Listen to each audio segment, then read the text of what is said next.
Now the sojourning of the children of Israel who dwelt in Egypt was 430 years. It came to pass at the end of the 430 years, even the self-same day, it came to pass that all the hosts, the armies of the Most High went out from the land of Egypt, 600,000 strong. It is a night to be much observed unto the Most High for bringing them out from the land of Egypt. This is that night of the Most High to be observed of all the children of Israel in their generations. And the Most High said unto Moses and Aaron, this is the ordinance of the Passover. There shall no stranger eat thereof. No stranger supposed to eat of it. But every man's servant that is brought for money, when thou hast circumcised him, then shall he eat thereof. So, it's telling you about it's important to be circumcised when you eat the Passover. Men, that's talking about your foreskin of your scrotum. It says, a foreigner and an hired servant shall not eat thereof. So you know some people can't eat. In one house shall it be eaten. Thou shalt not carry forth aught of the flesh abroad out of the house, neither shall ye break a bone thereof. All the congregation of Israel shall keep it. And when a stranger shall sojourn with thee, and will keep the Passover to the Most High, let all his males be circumcised, and then let him come near and keep it. And he shall be as one that is born in the land, for no uncircumcised person shall eat thereof. So this is the law. So if you're not circumcised, you eat thereof, there's a punishment. One law shall be to him that is homeborn, and unto the stranger that sojourneth among you. Thus did all the children of Israel as the Most High commanded Moses and Aaron.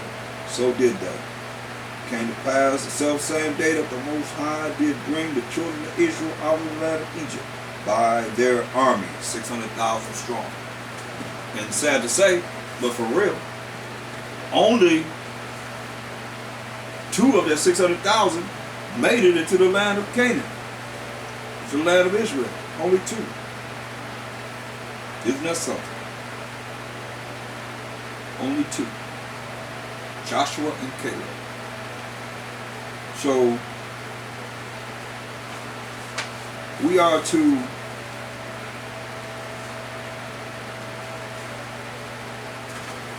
eat unleavened bread, like I said, every day. And when you look at Exodus 13 and 20, let's start there.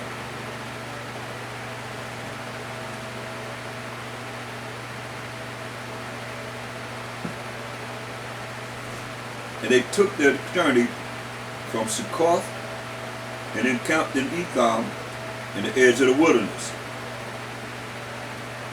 And the Most High, while Mashayach Yahawashi went before them by day in a pillar of a cloud. In the cloud, when you read Psalms 104 and 3, who layeth the beams of his chambers in the waters, who maketh the clouds his chariot, who walketh upon the wings of the wind. So the clouds are the chariots, or the vehicles of the Most High and the angels. Verse 21 of Exodus the 13th chapter. And the Most High, while Mashayach Yahawashi went before them by day in a pillar of a cloud to lead them the way, and by night in a pillar of fire to give them light, to go by day and night. So in the daytime, the chariot, which the white man call a UFO, an unidentified flying object, we call them an identified flying object, which is an IFO, because we know what they are. And we always knew what they were. That's why we made the song, Swing Low, Sweet Chariot, coming for to carry me home. I looked over Jordan, what did I see? A band of angels coming for me. So we knew about these chariots, these vehicles of the Most High. That's why I said in the daytime, it was like a cloud. Mind you, it's a vehicle of the Most High, a chariot of the Most High. And it led us. As it moved, we moved. When it stopped, we stopped. And when that time it got dark, it turned into fire. Give us light. And when it stood still, we camped right there. That's what it said. Verse 21. And the Most High, while Mashayach Yahawashi went before them by day in a pillar of a cloud to lead them the way, and by night in a pillar of fire to give them light to go by day and night. He took not away the pillar of the cloud by day, nor the pillar of fire by night from before the people. So we got to go to 1 Corinthians, the 10th chapter, just because I'm saying the Most High One, Mashayach Yahawashi, which is who the world falsely called Jesus Christ. So let's make sure that you understand the anointed Savior is right there. Let's look at that 1 Corinthians 10 and 1. Moreover, brethren, talking to the Israelites, I would not have ye, I would not that ye should be ignorant how that all our fathers were under the cloud. See what we just read about. Under the cloud, we were under the cloud. If it stopped, we was right under it. And if it moved, we moved. And all passed through the sea. When we came out of Egypt, the Most High opened up the Red Sea that we could go across the sea. And were all baptized into Moses in the cloud and in the sea, and did all eat the same spiritual meat. We taught the same thing. And did all drink the same spiritual drink. We drank the same spiritual drink. Listen, for they drank of that spiritual rock that followed them, and that rock, we weighed where we just left, coming out of Egypt, going into the wilderness. And that rock was Mashayach. There it is. That's him right there. That's him. Look at first Exodus 16 and 15.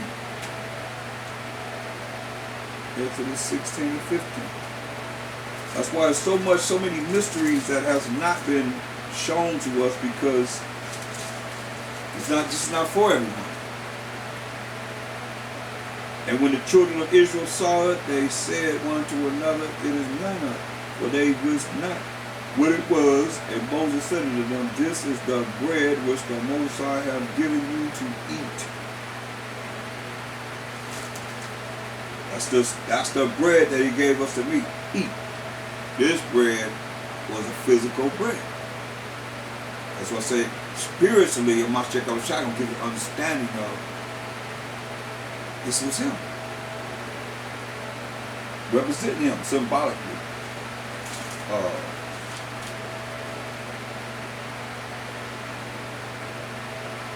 Let's go to Psalms, the 78th chapter.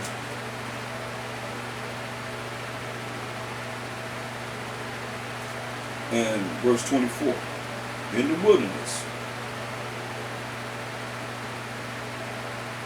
And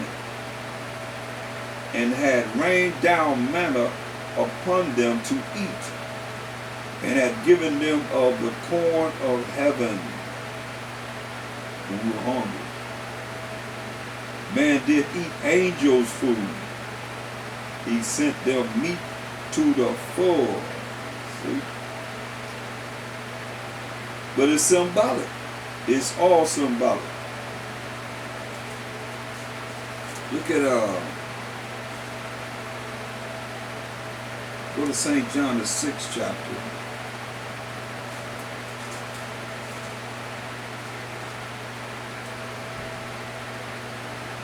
And look at start at verse 31.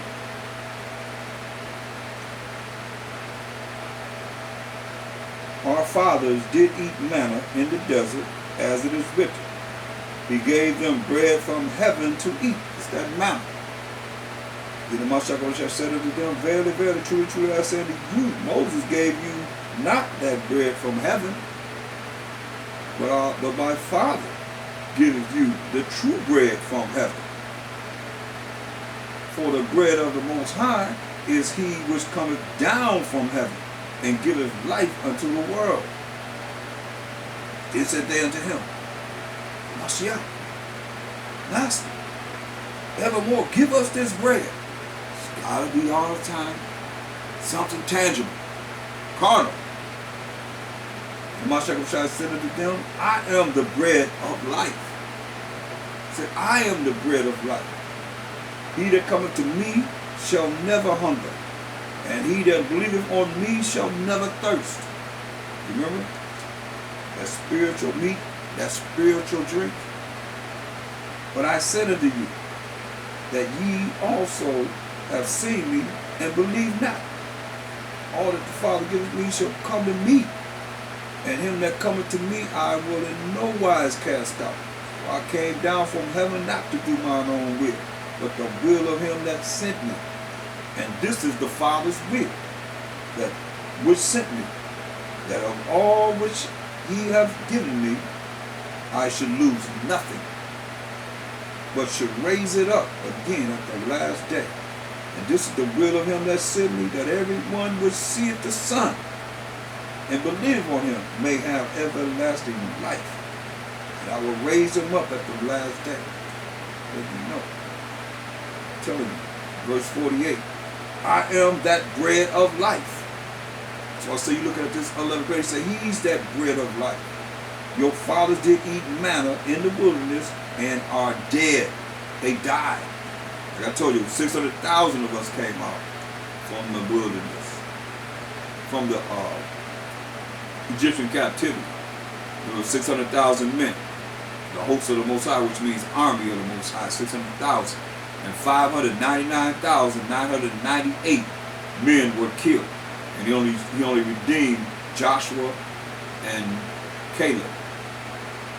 Those two men, that's all, of the adults. He killed all the women. He saved 2 men in 40 years. Say, this is the bread which cometh down from heaven, that a man may eat thereof, and not die. I am the living bread, which came down from heaven. If any man eat of this bread, that we eaten for 7 days. But that's symbolic for a shadow of things to come, where he's telling you here, I am the living bread which came down from heaven. If any man eat of this bread, he shall live